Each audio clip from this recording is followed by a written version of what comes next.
Most backyards look productive. Some raised beds, maybe a barrel to collect rainwater, sometimes even solar panels.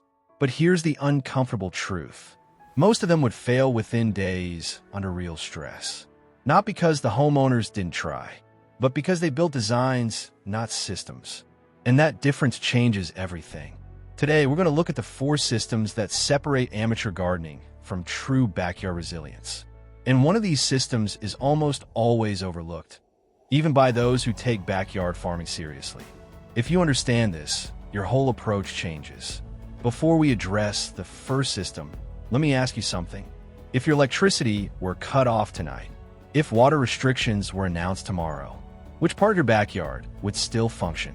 Most people don't know the answer. That's the problem. So let's get to the first system.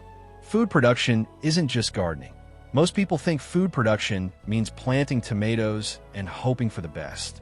But true backyard food security isn't about random planting. It's about production per square meter, seasonal continuity, reserve crops, caloric density. A productive system doesn't just produce food in the summer. It extends the season. It staggers harvests. It reduces dependence. And there's a design principle most beginners completely ignore, the one that determines whether your garden feeds you or just impresses the neighbors. We'll get to that later. Water security is the hidden multiplier. Water is rarely discussed until there's a constraint. A garden without a water strategy is fragile. But water planning isn't just about putting a barrel under a gutter. This refers to collection capacity, storage time, distribution flow, redundancy.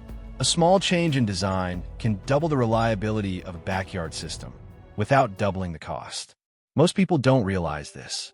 Energy resilience is layered. Energy independence doesn't mean cutting off the power supply.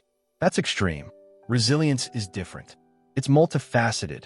It asks, what really needs energy? For how long? In what scenario?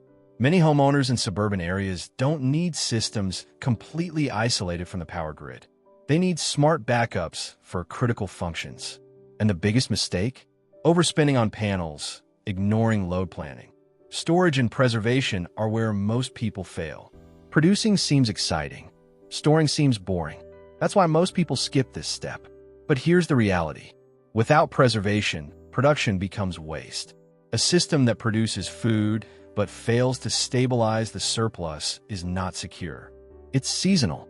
And there's a simple rotation principle that silently separates amateurs from truly prepared homeowners. Almost no one talks about it. By now, you probably realize something. None of these systems work well in isolation.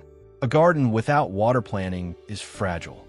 Water storage without energy reserves is limited. Energy without storage planning does not protect food production. It's integration that creates resilience. And that's where most homeowners struggle. Not for lack of motivation, but for lack of structure. There's a big difference between gathering ideas and following a complete project specifically designed for suburban backyards.